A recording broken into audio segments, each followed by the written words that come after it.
Doctor Javier Milei.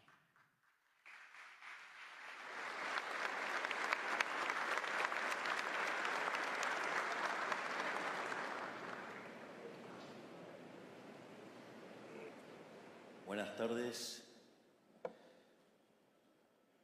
Muchas gracias por invitarme y permitirme ser parte de este nuevo aniversario de la Bolsa, donde vengo con tanto orgullo, cariño y alegría. La charla de hoy es básicamente explicarles por qué somos el mejor gobierno de la historia, aún con 18 meses.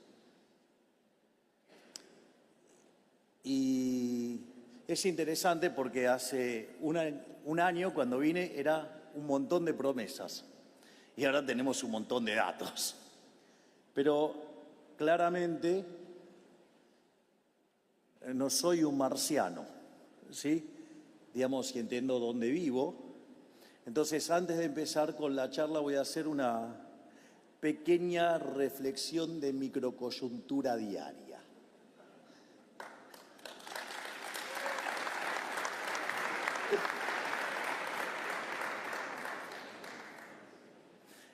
Allá por la década del 20, un gran economista de la Universidad de Chicago, digamos,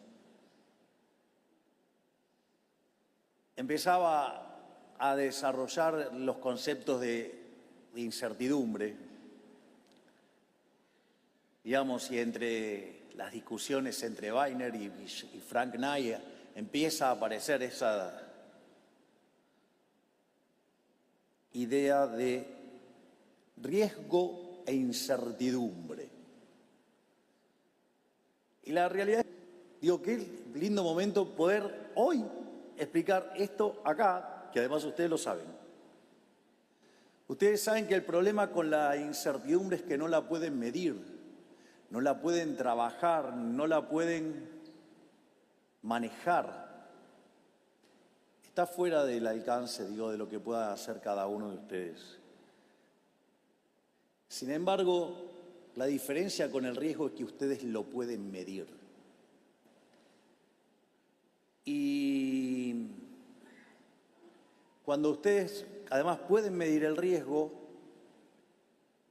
tienen claro las medidas que tienen que tomar para mitigar esos riesgos. Por lo tanto, aun cuando les claven puñales en la espalda, si ustedes sabían, probablemente tengan puesto un chaleco de seguridad y no pase nada. Los puñales existen, pero la macro es un chaleco de seguridad.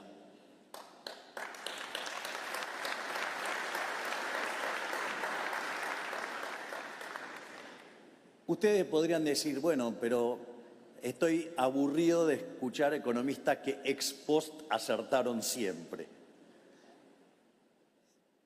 El proceso de toma de decisiones es un poquito más complejo,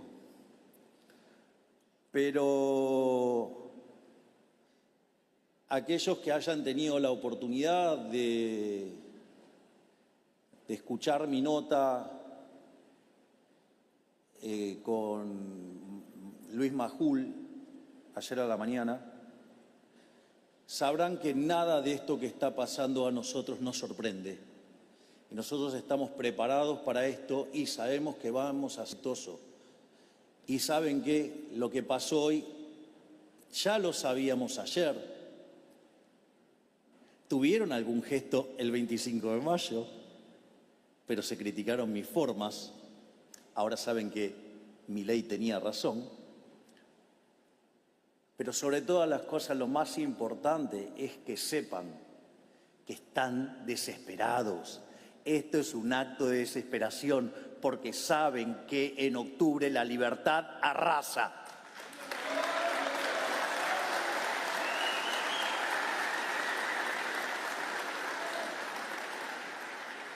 Es más, a la luz de lo que pasó hoy, apuesto 100.000 a 1, que todos saben lo que voy a hacer. Cero.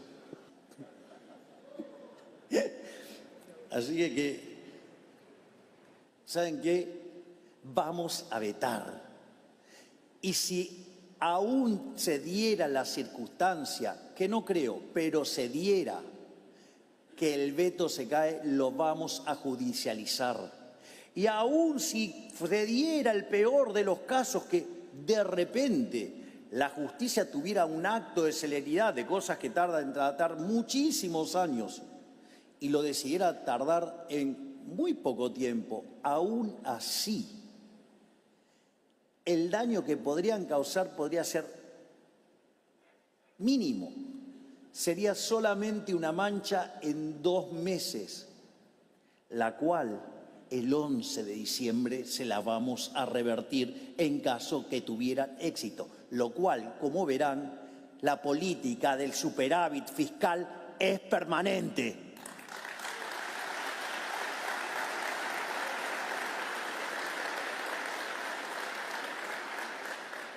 Con lo cual ya les adelanté la conclusión que querían. Ahora voy a explicar por qué somos el mejor gobierno de la historia. Dicho esto, la pregunta es por qué digo lo que digo, o sea, en qué me sustento. Hay un trabajo maravilloso de Gerardo de la Paulera, Bossoli e Irigoyen que se llama Passing the Buck.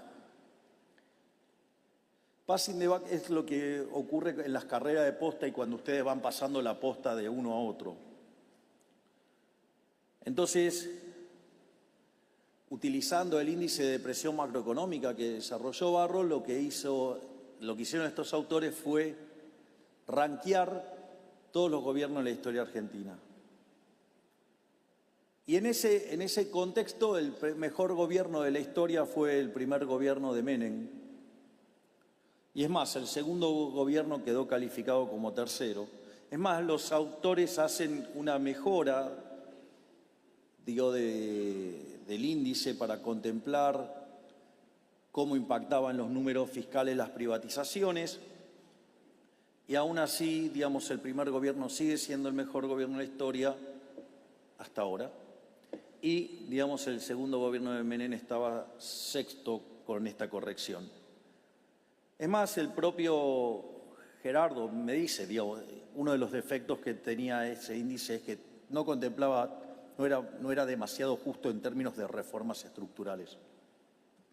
Pero lo importante es la caracterización, digamos, que uno puede hacer de manera muy estilizada de lo que fue el gobierno de Menem. Y el gobierno de Menem básicamente tuvo dos elementos. Un plan de estabilización, digamos, la convertibilidad,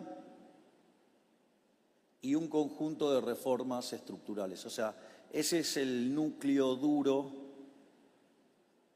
que lo constituyó en el mejor gobierno de la historia. Por lo tanto, la primera parte de esta charla voy a explicar por qué, en términos de plan de estabilización, nuestro plan de estabilización no solo es mejor numéricamente, sino que conceptualmente. Y no solo eso, además voy a explicar, digamos, por qué nuestras reformas estructurales, o si ustedes quieren, los fundamentos del crecimiento son mucho más sólidos. Y obviamente que después, cuando terminamos, vamos a discutir algunas cuestiones de riesgos y demás. Voy a desarrollar esto que acabo de desarrollar recién, digamos, de una manera más profunda. Entonces, lo primero es por qué consideramos, digamos, que la estabilización es mucho más exitoso que la que fue el caso del gobierno de Menem. Bueno, en realidad, si ustedes se fijan, nosotros, la caída en la tasa de inflación es mucho más rápida. Y esto es muy interesante porque nosotros recurrentemente solemos trabajar con lo que es el índice de precios mayorista porque es anticipado. Entonces, como va anticipado, se puede ver con mayor claridad.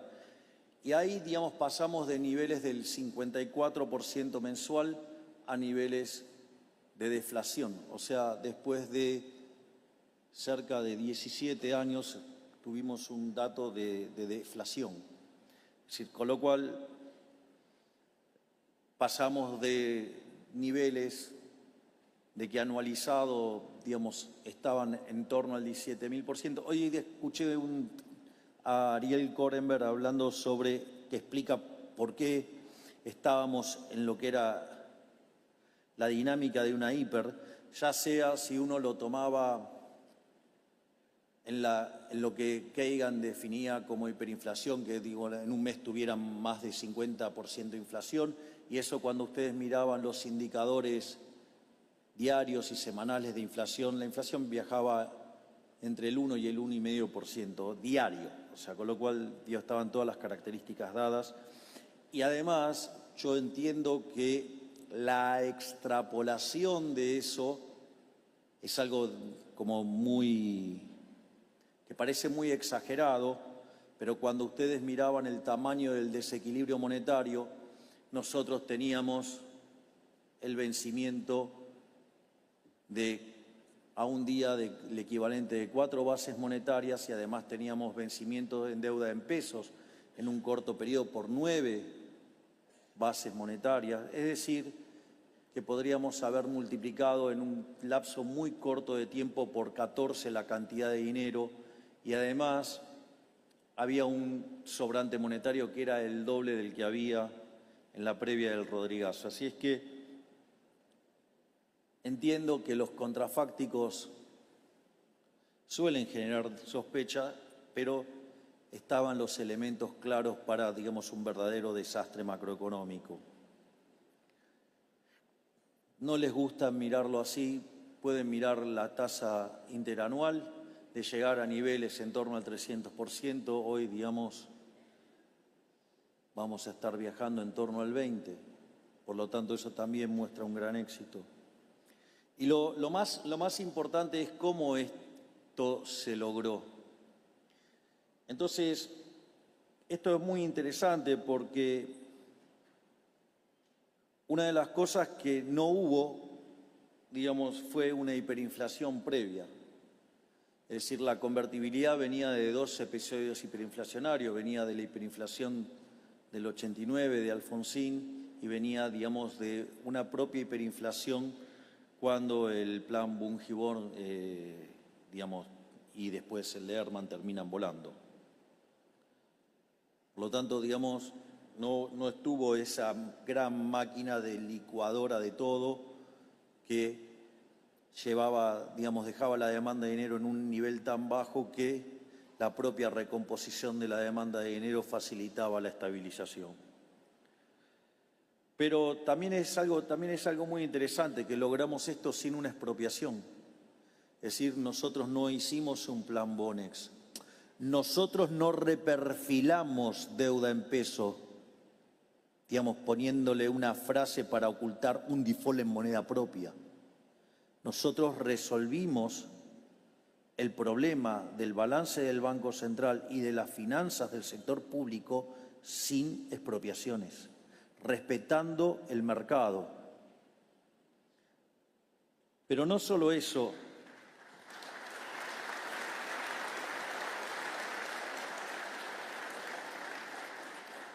Además, también lo hicimos sin controles de precios. A ninguno de nosotros se nos ocurrió violentar el sistema de precios, porque como liberales nosotros respetamos el derecho a la vida, a la propiedad y a la libertad. Y en estricto rigor, los controles de precios son una violación al derecho de propiedad. Porque en el fondo, ¿qué es el mercado? El mercado es un proceso de cooperación social donde se intercambian voluntariamente derechos de propiedad, y de donde cuyo intercambio surgen unas relaciones de intercambio entre dinero y mercancías que fija un registro histórico llamado precios. Y el precio es un mecanismo de transmisión de información que genera básicamente una señal que hace que los agentes se coordinen en torno a esa señal.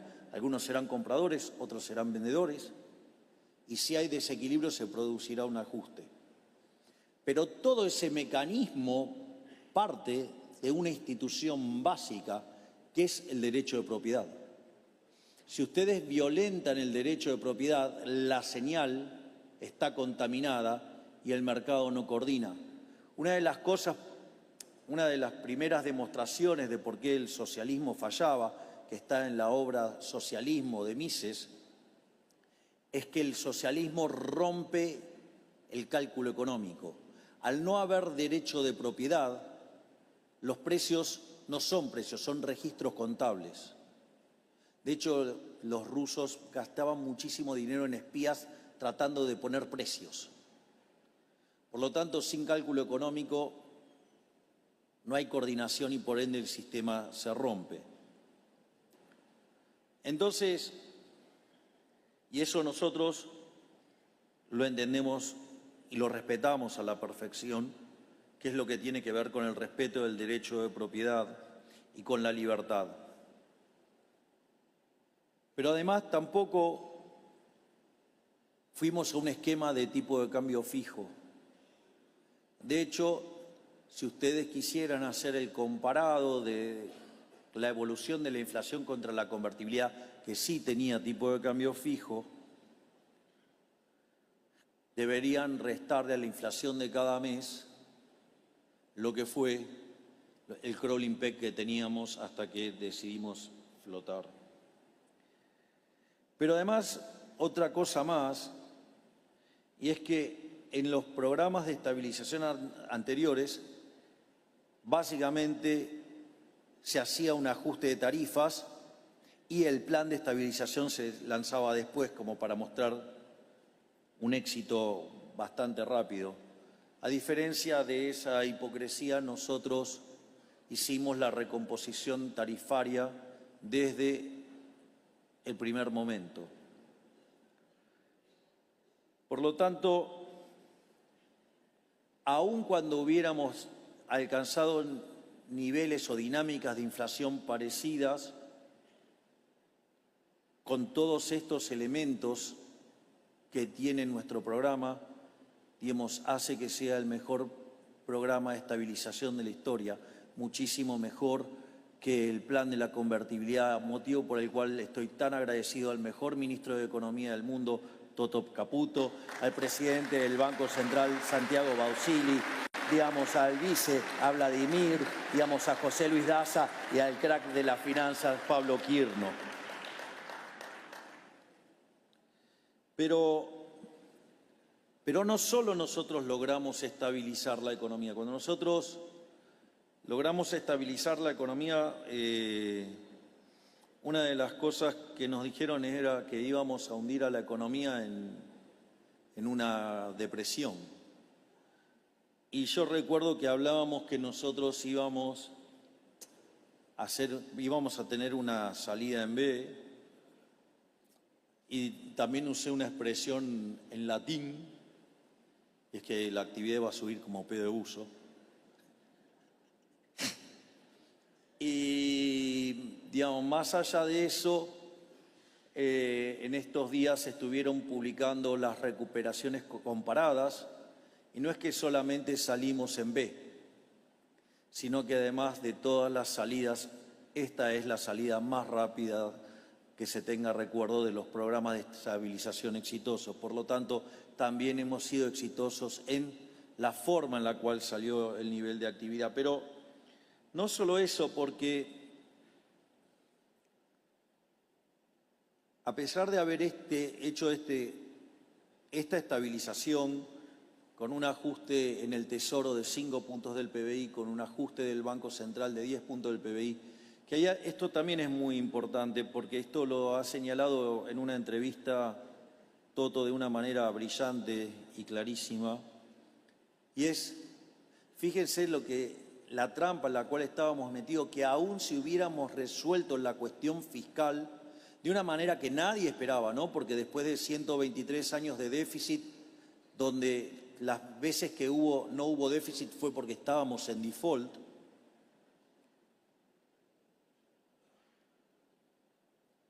entonces, digo, porque una reestructuración que no está completa no nos sacó del default. Se terminó de cerrar en el 2015. Y ahí ya no había superávit. Dicho esto,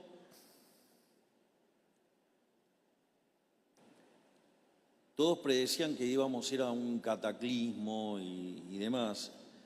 Y lo interesante es que con semejante ajuste y además bajando la inflación, algo que decían que no podíamos hacer, porque primero que no iba a bajar del 30, después no iba a bajar del 20, después no iba a bajar del 8, después no iba a bajar del 4, y sigue bajando. Lo que pasa es que no es un movimiento rectilíneo uniforme, ni es una parábola, digamos, o sea, también suave, digamos, o sea, uno vive en un mundo con volatilidad. Pero, digamos, al margen de eso, lo que es interesante es que cuando ustedes miran en términos desestacionalizado el EMAE, el dato de diciembre del 24 terminó 6% arriba de diciembre del 23. Es decir, que no solo logramos estabilizar la economía muy rápido, sino que además también recuperó muy rápido la economía y terminó además 6% arriba del año anterior, a pesar de haber hecho el ajuste fiscal más grande de la historia. Es decir, los keynesianos tienen que empezar a quemar sus libros.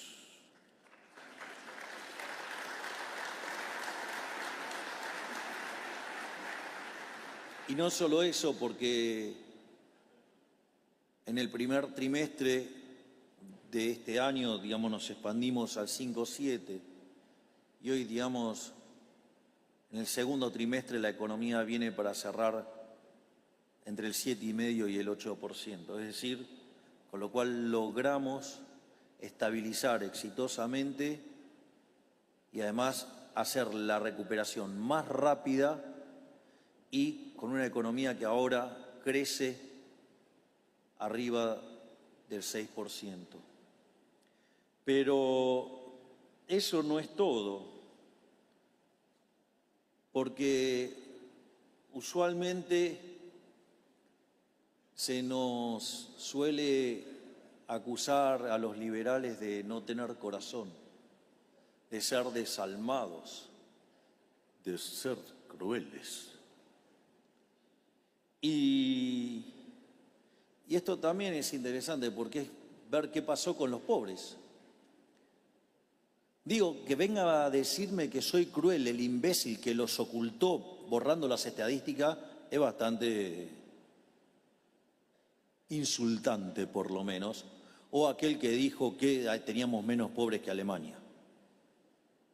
Pero al margen de esos exabruptos, por decirlo de alguna manera elegante, la realidad es que la pobreza, digamos, el indicador oficial se mide en términos semestrales, entonces, y refleja el promedio del semestre. Entonces, si esa variable está creciendo, los últimos datos están por encima del promedio y, por lo tanto, que venga el gobierno anterior y me hable del promedio semestral, en realidad nos está engañando, porque la variable esa estaba, digamos, en franco crecimiento. Pero además no solo estaba esa subestimación, Argentina utiliza el método de las canastas básicas, o sea, comparadas contra un ingreso. Y el problema radica en que muchos de los precios que aparecían ahí, cuando ustedes iban a la góndola no estaban porque había controles de precios. Es decir, ustedes quizás no se recuerdan, pero había gente con pecheras midiendo las góndolas, o entraban patoteros a tratar de bajar los precios, o buscaban controlar el dólar con la policía, Consecuentemente, lo que pasaba es que además esas líneas estaban subestimadas.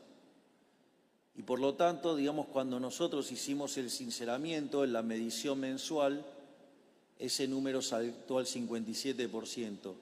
Que vean que deshonestos intelectualmente muchos comunicadores, porque ahí sí le daban importancia a la estimación mensual que hace Martín González Rosada de la Universidad de Itela. Ahora no, ahora está tratando de buscar la cosa que sea más promedio para licuar lo más posible de la mejora. Y desde ese 54% de pobreza, gracias a la enorme tarea, digamos, de la ministra de Capital Humano, Sandra Petovelo,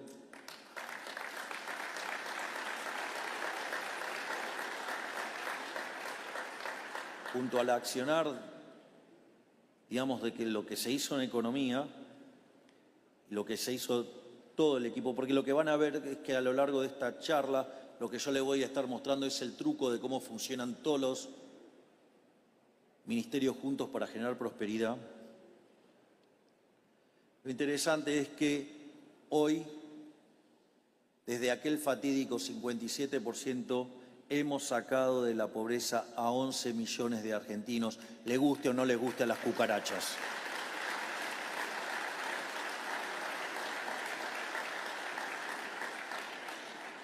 Pero claramente, digamos, todo esto no hubiera sido posible sin el enorme trabajo también de la ministra Patricia Bullrich en materia de seguridad interna.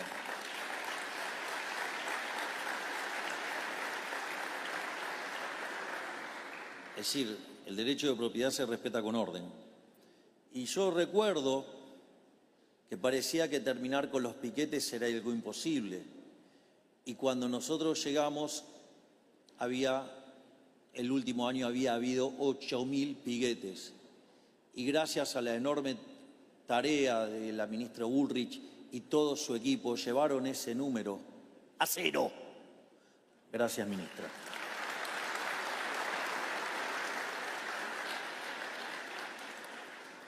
Ahora, pero no solo hicimos eso en materia de seguridad, porque hay una parte que es la seguridad interior, la otra es la seguridad, digamos, vinculada al exterior, digamos, el Ministerio de Defensa, donde también, digamos, la enorme tarea que lleva a cabo el ministro Petri hizo que de ser de un país donde casi teníamos nuestras fuerzas armadas en extinción, después de hacer el programa más grande de la historia de armamento militar, hoy Argentina se encuentra en el número 23 de las potencias mundiales.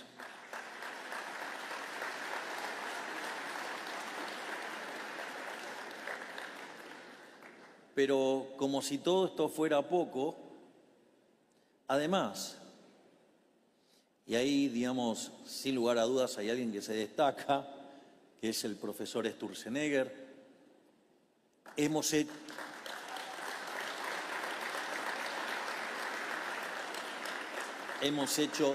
2.500 reformas estructurales, con lo cual no solo que hemos tenido un programa de estabilización mucho más exitoso que la convertibilidad, sino que además hemos hecho 25 veces más de reformas estructurales.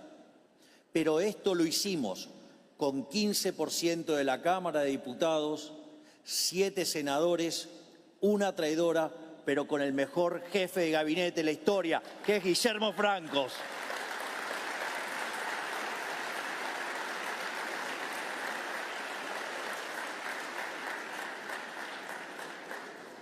Para variar, Mariano, no sé de tu materia. No, digo, cuando explican todo lo que hace es enorme, pero no es lo mío. Digo, lo mismo me pasa también con Mario Lugones, que también hace una tarea enorme, pero no sé ni el nombre de los huesos. Entonces es como que, nada, digamos, mi exceso de foco Pero bueno, digamos, pero hay 5 ministros, o por lo menos 6, que pueden decir que estoy bastante intenso con ellos. O sea, pero entonces, lo que voy a explicar ahora entonces, qué es la estructura del modelo, digamos, que justifica este éxito. El primer elemento es el rol de la estabilización macro, el rol del equilibrio macro. Lo que solemos hablar, las 3 anclas que están haciendo el programa ahora, digamos, Furiase, Boutier y Núñez. Y es, por un lado, el ancla fiscal. Nosotros, en base al trabajo de Cerro y Meloni, digamos, habíamos visto que todas las crisis argentinas, eso además después fue actualizado por Héctor Rubini, salvo 2 casos, todas las crisis argentinas tenían origen fiscal. Y el origen fiscal podía ser un desequilibrio grande o exageradamente grande. Por lo tanto, en el centro de todos los problemas estaba la política fiscal. Yo recomiendo enfáticamente la primera conferencia, el primer reportaje que da Toto, donde todo el problema gira en torno, digamos, al déficit fiscal. Lo voy a hacer con un ejemplo para que sea más fácil. Generábamos déficit fiscal, primero tratábamos de financiarlo con endeudamiento. Una vez que no nos podíamos endeudar más, defolteábamos, con lo cual rompíamos los contratos. Argentina es el máximo defolteador de la historia moderna. Le hemos ganado a Ecuador. No solo eso, sino que además, dado que no había más financiamiento, se financiaba con emisión monetaria. Y eso generaba inflación. Entonces, básicamente, ¿qué se hacía? Controles de precios, se vulneraba el derecho de propiedad, se creaba, digamos, oficinas para controlar precios. Ahora, ¿qué pasa? Cuando ustedes crean controles de precios, aparece el desabastecimiento. Entonces, en lugar de arreglar el problema, se emparchaba poniendo, básicamente, la ley de desabastecimiento. Es decir, todo funcionaba así. Digamos, para tratar de anclar, digamos, bajo la hipótesis errónea de que las fluctuaciones en el tipo de cambio generan inflación, básicamente lo que hacían era controlar el tipo de cambio y entonces ese desequilibrio de emisión e inflación lo que generaba era presión en el mercado cambiario, se perdían reservas. En lugar de arreglar el problema, que seguía siendo el déficit fiscal, que era lo que se hacía, ley penal cambiaria, persecución, controles de capitales. Digo, justamente todo el entramado regulatorio en Argentina tiene que ver con eso, con esta situación de no querer arreglar el origen de los problemas, sino atacar sobre las causas. Digo, es más, probablemente nada sea más cobarde, por ejemplo, que la ley de góndolas. Porque sí, digamos, el gobierno anterior tenía a los cavernícolas que mandaba a controlar precios. Sí, cavernícolas, literalmente. Pero la ley de góndolas era peor. Porque en realidad, en lugar de matarle los matones no oficiales, que son transitorios, propios de este tipo de gobiernos populistas, como son cobardes y no tenían las pelotas para hacerlo ellos, mandaban a los patoteros, y si ustedes quieren, oficiales. Con lo cual, el problema se extendía más allá de ese gobierno y quedaba una ley que además nos arruinaba el respeto del derecho de propiedad a todo. Y encima, digamos, caraduras de esos hablan de las instituciones, del respeto de las instituciones y de la propiedad. O sea, encima, digamos, o sea, o son brutos o son hipócritas o cínicos. Pero, digo, esa es la realidad argentina. Además, el déficit cero tiene varias cuestiones importantes, porque es no déficit cero en la línea primaria, no, es déficit cero en la línea financiera. Esto quiere decir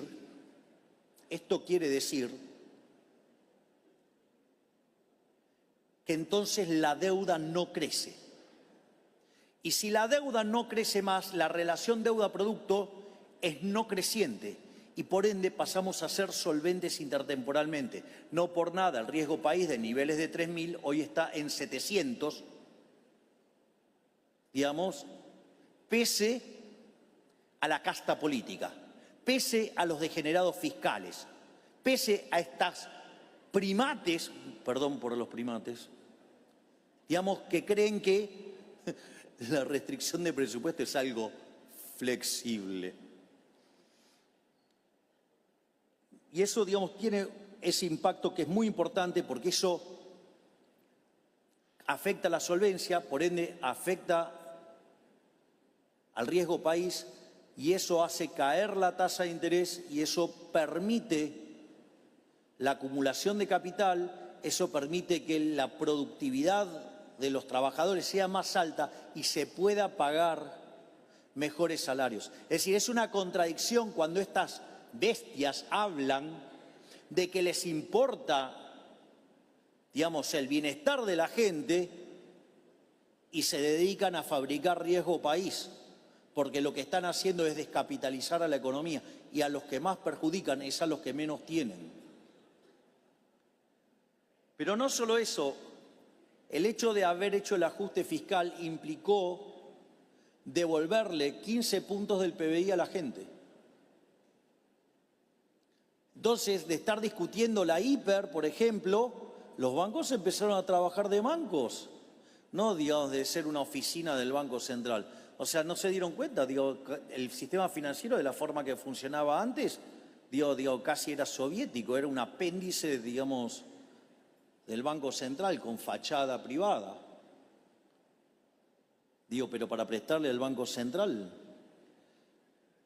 Y eso implicó devolverle recursos, incrementar el ahorro, y eso ¿qué hace? Genera inversión, y eso es lo que genera crecimiento económico. Pero además, no solo fue la cuestión fiscal, también la política de emisión cero. Es decir, tarde o temprano la tasa de inflación va a colapsar, porque la inflación es siempre y en todo lugar un fenómeno monetario. Les guste o no les guste a las bestias heterodoxas que habitan este país, que le arruinaron la vida a millones de argentinos.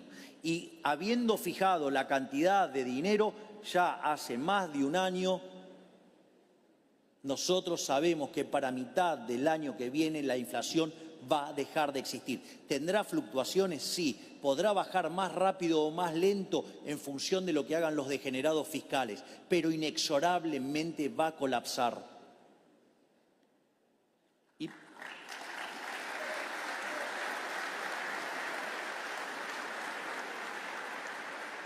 Pero además,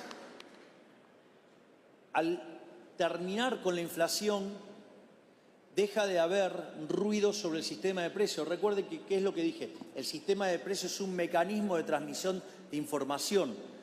Yo puedo ser un gran divulgador, pero si desde acá apareciera no sé, una cortina de ruido, yo me voy a poner a hablar y ustedes no me van a entender nada, y no porque no sean personas capaces, no van a entender nada porque hay ruido.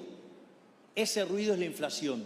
Y al sacar ese ruido, lo que aparece es la verdadera estructura.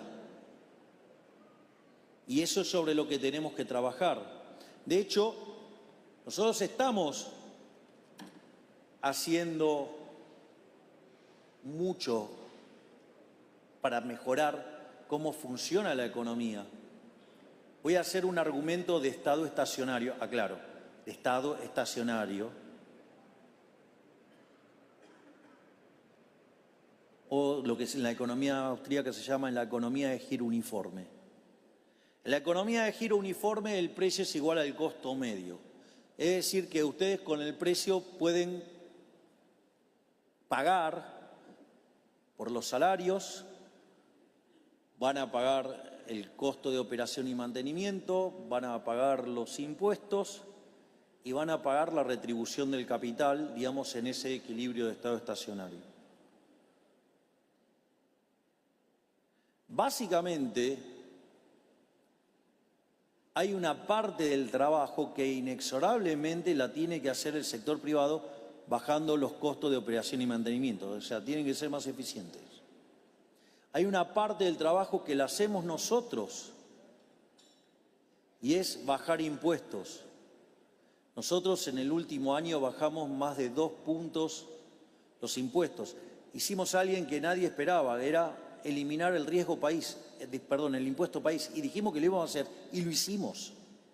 Y a pesar de eso, seguimos con el equilibrio fiscal. Pero no solo eso. Entonces, nosotros estamos haciendo nuestra parte.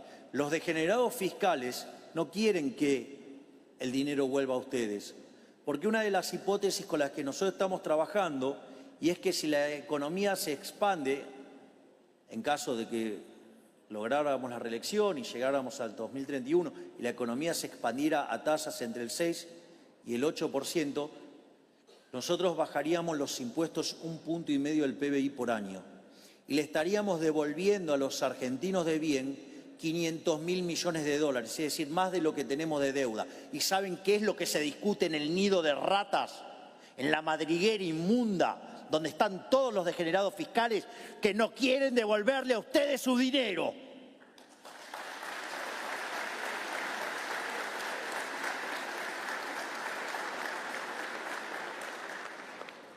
Y lo que es la tercera pata de este esquema es el tipo de cambio libre. Recuerdo que nosotros empezamos, una de las cosas que pasó cuando nosotros decidimos congelar la base monetaria, nos dimos cuenta que íbamos a tener un problema de monetización. Básicamente porque si la economía crecía, y era algo que estaba ocurriendo, eso generaba más demanda de dinero. Si baja la inflación, genera más demanda de dinero. Entonces, frente a esa situación, además los agregados monetarios venían de niveles muy deprimidos. Consecuentemente íbamos a tener un fuerte aumento de la demanda de dinero y sin tener una contraparte de oferta, en el mismo momento que se agota el money overhang, nosotros íbamos a tener un problema de asfixia monetaria. Porque si uno no tiene preparada la estructura contractual para la deflación, se puede llegar a empantanar el crecimiento económico. Frente a esa situación, cumplimos una de nuestras promesas monetarias, que íbamos a ir a un régimen de competencia de monedas. De hecho, hoy ustedes pueden hacer las transacciones en la moneda que quieran, pero ya lo podían hacer desde el año pasado. Pero aún así veíamos que no traccionaba. Entonces, como veíamos que no traccionábamos, consideramos que esto parte tenía que ver con que todavía existía el cepo cambiario, lo cual nos parecía una herramienta inmunda, horrible, y que además me había comprometido en eliminar. Eso sí, no lo podía hacer el primer día, porque el desequilibrio de stocks nos hubiera precipitado una hiper. Entonces, empezamos a trabajar en un programa con el Fondo Monetario de características únicas, que básicamente lo que intentaba hacer era revertir las aberraciones hechas por el kirchnerismo. Recuerden que el kirchnerismo agarraba, emitía papelitos de colores, se los dejaba al Banco Central y se llevaba las reservas. Digo, por ejemplo, el motivo por el cual lo echaron a Redrado del Banco Central fue ese. Digo, la señora, digamos, la presidiaria, se quiso armar el Fondo del Bicentenario. Dicho sea de paso, esto pasó en mi gobierno. Digo, el que sí respeta las instituciones y no se mete en la justicia y los deja actuar libremente. En ese contexto, básicamente lo que ocurrió es que lo que hicimos nosotros fue la operación reversa. Porque básicamente, si ustedes piensan el problema de la condición de transversalidad, la condición terminal, digamos, final de una economía, ustedes, digamos, deberían rescatar todos esos pesos. Y en la medida que esos pesos excedan a los activos reales que ustedes tengan del lado del activo, ustedes necesitan cada vez un nivel de precios más alto para hacer el cierre del Banco Central, porque las tendencias en el momento final es cero. Digo, piensen en cuántos pesos o dólares, lo que quieran llevarse, cuántos se van a llevar el día posterior a que partieron. ¿Cuántos se van a llevar del otro patio? Nada. Del otro lado no compra nada eso. Así es que en ese contexto, en la medida que uno mejorara la hoja del balance del Banco Central, el nivel de precios de largo plazo baja. Y dado el nivel de precios de hoy, la pendiente que une esos dos puntos se reduce. Por lo tanto, la inflación subyacente cae, la inflación de largo. Y así es como consta el programa del fondo. Nosotros, desde distintas maneras, el Ministerio de Economía lo hizo de una manera, digamos, el Banco Central lo hizo de otra manera y, digamos, yo desarrollé también otra metodología para ver cómo era si podíamos o no salir del cepo. Es más, creo que lo conté el día que terminé de cerrar mis números y estaba hablando con Furias, estuve 4 horas por teléfono hablando, tarde a la madrugada, digamos, por mi exnovia padeciéndome, digamos, que obviamente me fui, digamos, a hablar a otro lado y, bueno, digo, después tiene consecuencias cuando los medios llenan con porquería esas llamadas. Pero al margen de eso, a lo que quiero ir es que al otro día nos juntamos e hicimos una reunión en Olivos y estábamos todos convencidos que había que terminar con esa herramienta inmunda que era el cepo. Pero en nuestros números de distintos lugares todos habíamos llegado que necesitábamos 12.000 millones de dólares. Y obviamente, como Toto y yo somos muy aversos al riesgo, dijimos, no, vamos a decir 15.000 para poder ruletearnos en el mercado 3.000 palitos. Con lo cual de eso generaría un estrangulamiento que haría que tarde o temprano el mercado tirara la toalla. Pero bueno, digo, ahí empezaron de vuelta las operaciones de prensa, digamos, y cuando nos llegaba, estábamos más en marzo, nosotros hemos anunciado esto y sabíamos, nosotros teníamos un acuerdo de confidencialidad con el fondo y por lo tanto no podíamos defendernos de todas las barbaridades que estaban diciendo periodistas y econochantas, ya sea por ignorancia o por intereses o las dos cosas a la vez. Y era muy interesante porque nos decían que nosotros no íbamos a salir, que era un año electoral, que no nos íbamos a animar. Y terminamos haciendo un programa que si uno le suma la renovación del swap chino, digamos, la RIPO y el RIPO y demás, o sea, son cerca de 49.000 millones, 20.000, digamos, casi de acceso rápido, y consecuentemente teníamos los números, pero estaba la especulación política. La libertad no puede estar sujeta a la especulación política. Y por eso levantamos el cepo a pesar de ser un año electoral.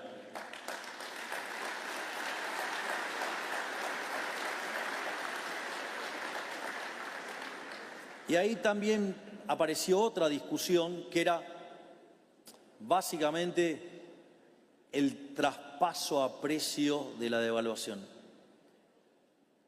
Yo, digamos, entiendo que si ustedes miran la historia argentina desde que existe Banco Central, digamos, si ustedes creen que hay una relación entre devaluación e inflación, digo, empíricamente es cierto, es lo mismo que si yo me hubiera parado en el año 1801 cuando escribió Malthus y y hubiera sometido el modelo de Adam Smith y el de Malthus a la evidencia empírica, hubiera ganado por goleada, los econometristas le hubieran dado la razón a Malthus. Sin embargo, el palo de hockey dice que el que tenía razón era Adam Smith. Entonces, si ustedes miran desde que hay Banco Central hasta ahora, la verdad es que cada vez que pasó, digamos, el tema de la devaluación, digamos, después había inflación, y el único periodo donde no hubo inflación estaba el tipo de cambio fijo. Entonces entiendo, digamos, que pueda darse esa situación. Ahora, en realidad, digamos, primero tenemos un problema, ¿no? Digamos, hay un problema conceptual, piensen en términos de equilibrio general, precios determinando precios. O sea, es un problema de circularidad, digamos, no sé qué modelo de equilibrio general estarían resolviendo. Primer punto. O sea, tienen un problema de inconsistencia, digamos. O sea. Pero no solo eso, sino que además está lo que se llama el efecto Hume-Cantillon. Suponga que yo tengo una caída en la demanda de dinero. No importa por qué, pero tengo una caída de la demanda de dinero, se me va, digamos, bueno, puedo hacer un ejemplo. Digo, supongamos que estoy viendo el balance del Banco Central, que se viene una oleada de dinero enorme. Bueno, se van a quedar en pesos. Si ustedes saben que si aumenta la oferta, el poder adquisitivo del peso cae. Con lo cual, digamos, lo que tienen que hacer es salir corriendo. En ese contexto, a ustedes les cae la demanda de dinero, les sube el precio del dólar. Después del precio del dólar, sube los transables. Después suben los mayoristas. Después suben los minoristas y, por último, los salarios. Por eso son tan impopulares las devaluaciones. Y lo que yo acabo de escribir se llama efecto Hume-Cantillon, ¿sí? Que básicamente, digamos, cuando apareció el ignorante de Keynes, rompió toda la teoría monetaria y básicamente, digamos, entonces los economistas ignoran, digamos, toda la teoría monetaria y toda la discusión monetaria previa a que apareciera, digamos, ese libro inmundo llamado comúnmente teoría general. Y una de las cosas que logramos demostrar, mientras que decían que la inflación se iba a ir al 7 y que después se iba a estacionar en el 5 y demás, fue demostrar que salimos del cepo y la inflación sigue bajando. Y si no fuera porque seguimos con la reconstitución de tarifas, la inflación todavía sería más baja. Y cuando, ya les dije, terminemos de limpiar el money overhang, la inflación va a desaparecer. Digamos, podrá ser más tarde, más temprano, podrá ser, a ver, si los degenerados fiscales lograran hacer daño y generaran un poquito más de riesgo país y demás, ¿qué van a hacer? Van a desacelerar el crecimiento, se va a desacelerar el ritmo al que baja la inflación, pero tarde o temprano se va a terminar porque no emitimos más. Y ese es el otro elemento. Entonces ahora llega el momento de hablar de las reformas estructurales y del crecimiento. Una de las principales criaturas que tiene este modelo y que es motivo de admiración mundial es que directamente nosotros dijimos hay que cambiar el esquema de la política social. Se terminó eso de regalarles el pescado, van a aprender a pescar. Y por eso nosotros, digamos, no es ni Ministerio de Acción Social, ni de Bienestar Social, ni nada de eso. Nuestro ministerio que se encarga de las políticas sociales se llama de Capital Humano. O sea, con lo cual además le hemos rendido un homenaje, digamos, a George Stiglitz, a Gary Becker y a Hirofumi Usawa, digamos, y la tradición de Chicago, justamente le hemos dedicado un ministerio. Y el motivo, digamos, por el cual hicimos esto es que cuando ustedes miran todo el debate sobre crecimiento económico, no los voy a atormentar con todo el debate, voy a ir ya, digamos, a cuando el debate, digamos, el remate del debate es un trabajo del año 89 de Mankiw, Romer y Weil, David Romer. Básicamente lo que muestra es que 70 puntos porcentuales del crecimiento económico es explicado por el capital humano. Y ustedes tienen capital humano de primera generación y de segunda generación. Y la primera generación tiene que ver con la salud. Y ahí hemos hecho grandes cosas porque esa primera parte, digamos, lo que tiene que ver con salud, digamos, el tema era tan grande y tan complejo que tuvimos que separar y tener un ministerio aparte, en el caso de salud. Pero, digamos, desde Capital Humano lo que se da la asistencia es a niñez y familia, es decir, la contención de los chicos cuando llegan y hasta que pueden entrar al colegio. Y ahí es interesante porque nosotros hicimos varias cosas. Hoy la OH y la asignación universal por y lo que es la tarjeta alimentar se cubre el 100% de la canasta, cuando antes los progres, los buenos, los amigos de los pobres, nos llegaba al 56%.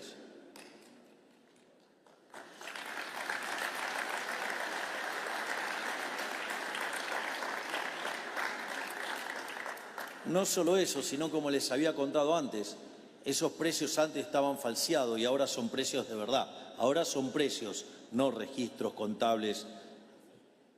Y ahí también pasó algo de un valor enorme, que decían que era imposible terminar con los gerentes de la pobreza. Y era muy perverso el mecanismo, porque decían, no, bueno, pero si cobran en una tarjeta, sí. La plata cobrada en la tarjeta, pero la trampa, ¿dónde estaba? La trampa era que tenían que ir y hacer una prestación. Y cuando le tenían que firmar la prestación, ahí venía el peaje. Y eso era el financiamiento que tenían estos delincuentes conocidos como gerentes de la pobreza. Y con la gran valentía de la ministra Petovelo y de la ministra Bullrich, le hemos sacado el curro a esos, perdón el término, esos tremendos hijos de puta que le cagaban la vida a los que menos tienen.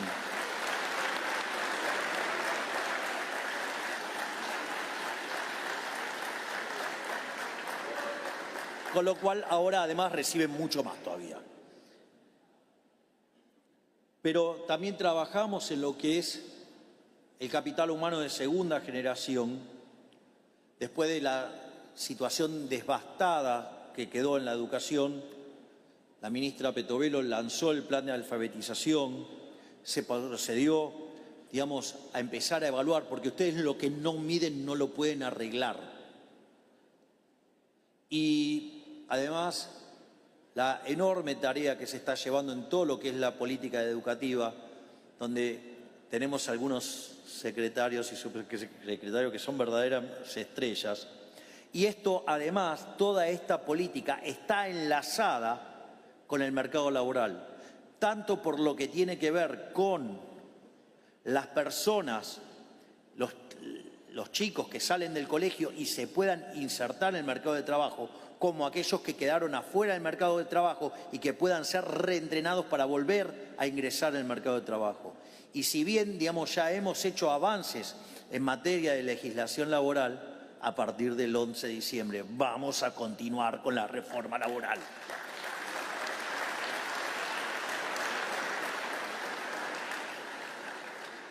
¿Y esto por qué es tan importante? Porque esto nos va a permitir que ingresen más personas al mercado de trabajo.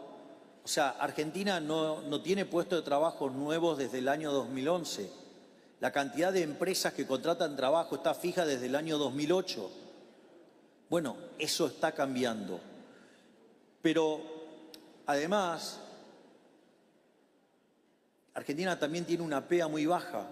Entonces, en la medida que el mercado laboral se flexibilice, que en la medida, digamos, que vaya modificándose la PEA y que la economía crezca, entonces sí, en ese momento va a ser posible hacer una reforma previsional seria. Cualquier otra cosa que le digan en el medio es humo. Pero no solo es esto lo que estamos haciendo en Capital Humano. El otro tema es nuestro otro ministerio estrella, el otro ministerio que es motivo de admiración mundial, es el Ministerio de Desregulación que está a cargo del doctor Sturzenegger.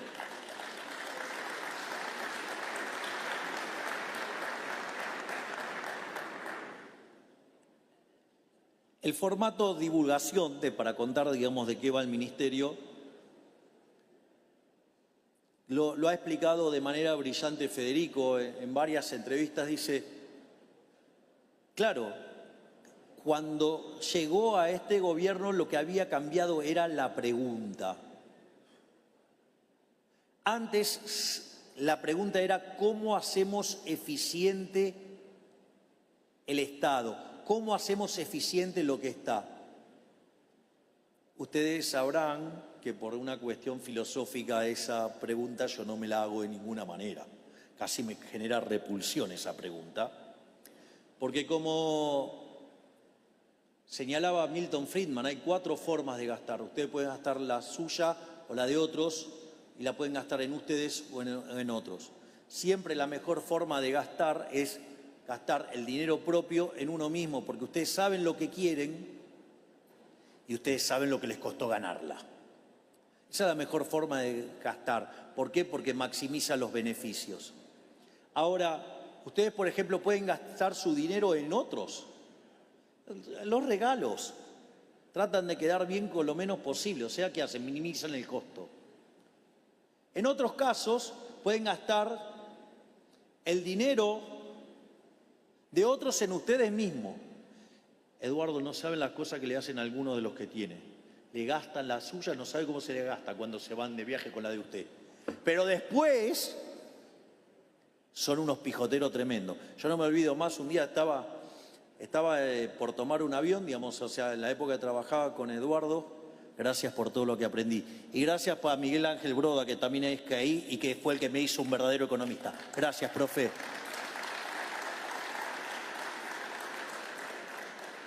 Y era muy divertido porque un día me encuentro con alguien en el aeropuerto y me da una cátedra de por qué viajaba, ni siquiera en ejecutiva, viajaba en primera.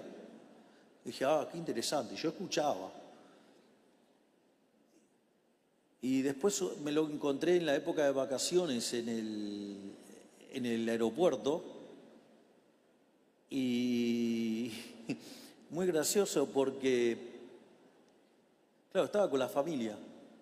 Entonces cuando llega el momento de embarcar dije, bueno, no, disculpame, yo voy a hacer la fila porque vos vas a bajar. No viajaba en el gallinero, con lo cual, o sea, cuando gastaba con la propia, digamos, ahí, digamos, o sea, con lo cual, ¿qué es lo que quiero decir? Que gastar la de otros en uno mismo genera despilfarro.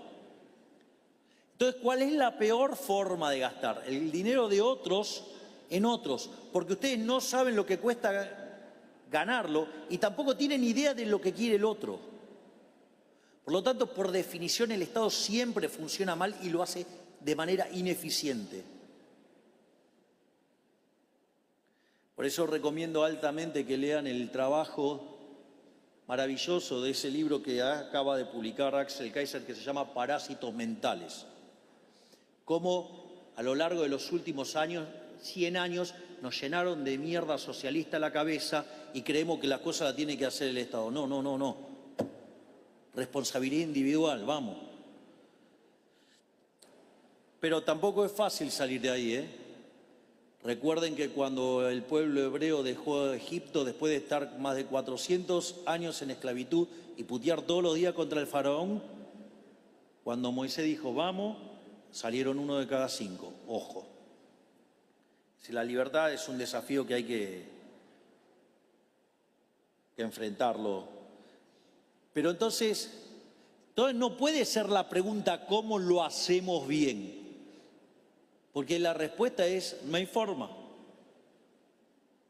Entonces, lo que cambió, como dice Fede, fue la pregunta. Es, ¿esto lo tiene que hacer el Estado? Por suerte se lo pregunta a él y a su gente, digo, no me lo pregunta todo a mí porque ya sabe cuál es la respuesta. Pero digo, al margen de eso, al cambiar la respuesta, al cambiar la pregunta, eso lo que ha hecho es motivar esta reforma del Estado impresionante que ha llevado a cabo Federico y que básicamente es uno de los pilares de esta gran reforma, que es la reforma más grande de la historia argentina. Somos el gobierno más reformador de la historia, pero además en 1 año y medio hicimos más que los últimos 120 años.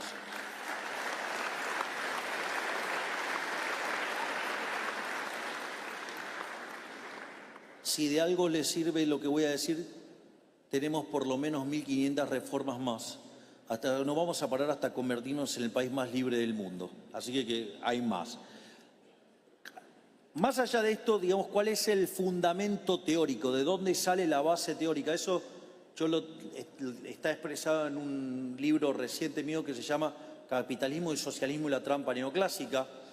Hablo de lo que se llama el palo de hockey, esa serie digamos, armada por Angus Madison, que va desde el año 0 en adelante. Y si ustedes lo miran, lo que tienen es que a partir del hasta el año 1800 de la era cristiana estaba constante el PBI per cápita prácticamente. Para que se den una idea, el PBI per cápita crecía a una tasa del 0,02%, es decir, se necesitaban 3.500 años para duplicar el PBI per cápita. Sin embargo, ustedes, a partir del año 1800, se da en una situación donde se multiplica por 10 la población, la productividad crece por lo menos 15 a 20 veces. O sea, por lo tanto, esos en economía se llaman rendimientos crecientes. El producto creció más que proporcionalmente, entre 15 y 20 veces. Ahora, ¿qué es lo que pasa? El problema radica es que la contracara de eso en la teoría económica neoclásica, eso se lo llama estructuras de mercados concentradas. O, digamos, si se quieren poner exquisito en términos de terminología de equilibrio general, se llama no convexidades. Y de acorde, digamos, a la teoría neoclásica, esos son estructuras concentradas, en el límite podrían ser monopolios, y acorde al fucking óptimo de Pareto, eso es malo. Y yo decidí decirle fucking el óptimo de Pareto. Porque si yo tenía que en el año 1800, 95% de la población vivía con menos de $1 diario, y si yo mantuviera esa misma medida en términos reales, ese número hoy es menos del 10%, ¿cómo alguien me puede decir que semejante aumento de la productividad, semejante incremento del bienestar, eso es malo? Por eso, digamos, muchas veces me irritan los economistas, porque ¿qué es lo que pasa? Ustedes, yo me imagino esta situación, digamos, cuando trabajaba con Eduardo. Miren, si yo le hubiera dicho a Eduardo, no, bueno, tengo que elegir entre la realidad y el modelo, ¿no? Y entonces, frente al modelo, digo, no, la realidad está equivocada. Seguramente no tendría la buena relación que tengo con Eduardo. Porque, digamos, o sea, en todas las la ley me tendría que haber puesto una patada en el orto por pelotudo.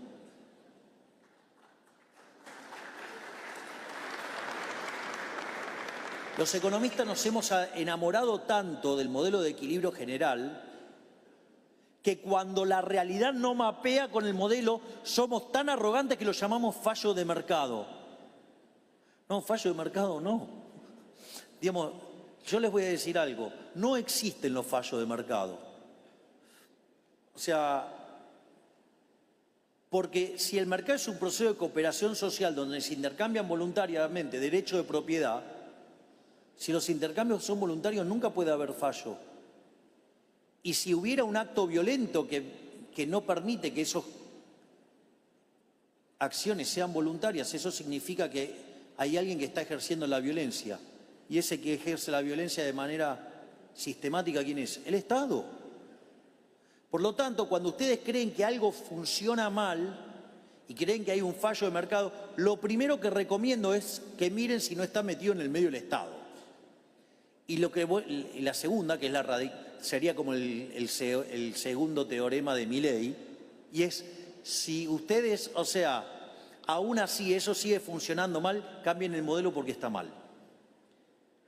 Y esa es la base por la cual, cuando los neoclásicos se ponen a regular y tratar de asimilar una estructura no convexa, una estructura no competitiva, una estructura que no mapea con lo que necesitamos matemáticamente para el óptimo de Pareto, porque no es ni más ni menos que un engendro pensado en la matemática,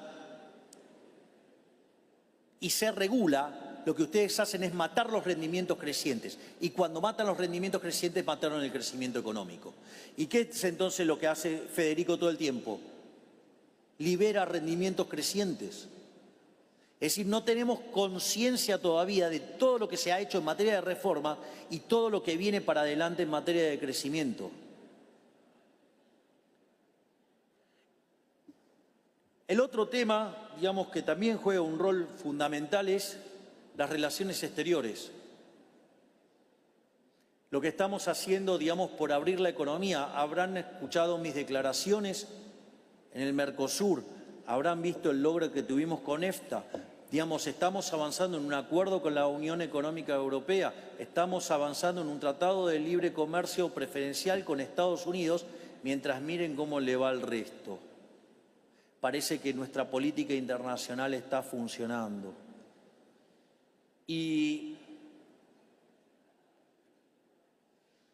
además hay impulsores adicionales como el RIGI, como la reforma impositiva, ir a un sistema de competencia fiscal y demás cuestiones que ya he señalado. Por lo tanto, está claro que hemos iniciado el camino que hará que de acá a 30 o 40 años Argentina sea una potencia mundial.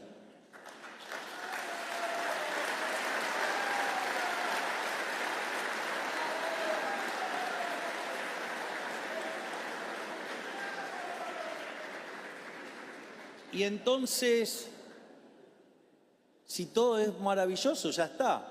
Pero claro, la vida tiene riesgos y hay que enfrentarlos. Hay que enfrentarlos. Y porque cosas como las de hoy pueden pasar. Pero de vuelta, ¿qué pasa ahora? ¿Alguien tiene alguna duda? Vamos a vetar. Si el veto se sostiene, no varía el gasto público, no varía la cantidad de dinero, habrá un poco de volatilidad nada más, mientras que esto dure y se acabó. O sea, con lo cual sigue todo igual. La otra alternativa es que, supongamos que no conseguimos los números para defender el veto, y que, digamos, el germen socialista y los parásitos mentales avanzan, digamos, sobre el cerebro de la gente y entonces no lo podemos hacer. Bueno, digamos, lo que se ha sancionado hoy violenta esta idea de que ustedes, digamos, para hacer un gasto lo tienen que estar financiando. Consecuentemente, si el veto se cayera, digamos, lo que vamos a hacer es judicializarlo. Difícilmente, digamos, tengamos una solución judicial antes del 11 de diciembre. Los tiempos de la justicia suelen ser muy lentos. La única diferencia es que vamos a tener un poco de más de volatilidad del riesgo país, bajará, digamos, el ritmo de crecimiento, al ritmo al que baje la inflación será más lento, pero de largo plazo no va a pasar nada, el equilibrio de largo plazo se mantendrá intacto, porque la justicia ha puesto que seguirá haciendo justicia y consecuentemente esto no va a poder pasar. Pero supongamos ahora, digamos, el peor de los casos, que milagrosamente, si no pasa el veto, la justicia le agarra un ataque de celeridad y entonces, además, falla en contra del gobierno. Bueno, todo ese proceso, digamos, por más rápido que sea, digamos, ¿qué será? Hiper rápido, un delirio de rápido, ¿qué será? ¿Septiembre? Ok, ¿qué nos quedan? 2 meses. Por lo tanto, vamos a tener un efecto de aumento de gasto público, de aumento de emisión monetaria por el equivalente de 2 meses. Y es interesante porque tanto la política monetaria como la política fiscal actúan con rezagos. Y una de las cosas por las cuales es tan atractivo hacer populismo, digamos, ¿por qué es? Y porque los efectos de corto plazo llegan rápido y los efectos malos llegan tarde en el tiempo. Entonces, no, digamos, de corto plazo solamente se van a ver efectos expansivos. Sí, va a subir el riesgo país, pero ahí pasan 2 cosas. Primero que el mecanismo de transmisión en Argentina mucho no funciona hoy. Digo, ¿por qué? Porque Argentina tiene un crédito al sector privado no financiado por el equivalente 9% del PBI, nada. No es Chile que tiene 100, no es Estados Unidos. O sea que el canal crediticio de la política monetaria mucho no tracciona. Y tampoco, digamos, las inversiones, porque los que, digamos, no invirtieron esperando a ver qué pasa en octubre, ya no habían invertido, con lo cual tampoco eso tracciona. Por lo tanto, los efectos malos no van a operar y va a operar, digamos, la parte de la fiesta keynesiana. Con lo cual, si pensábamos hacerle un resultado electoral contundente, va a ser mucho más contundente. O sea, se están pegando un tiro en el pie. Pero si aún así fuera, digamos, a partir del 11 de diciembre lo voy a revertir. Consecuentemente, esto va a ser solamente un efecto transitorio. Es decir, con lo cual, ¿cuánto va a impactar? Nada. Es decir, no nos van a sacar de la ortodoxia monetaria, no nos van a sacar de la ortodoxia fiscal, no nos van a sacar de la ortodoxia cambiaria, no vamos a abandonar bajo ningún punto de vista el régimen de la libertad y consecuentemente vamos a hacer Argentina grande nuevamente. ¡Viva la libertad, carajo! ¡Viva la libertad, carajo! ¡Viva la libertad, carajo! Muchas gracias.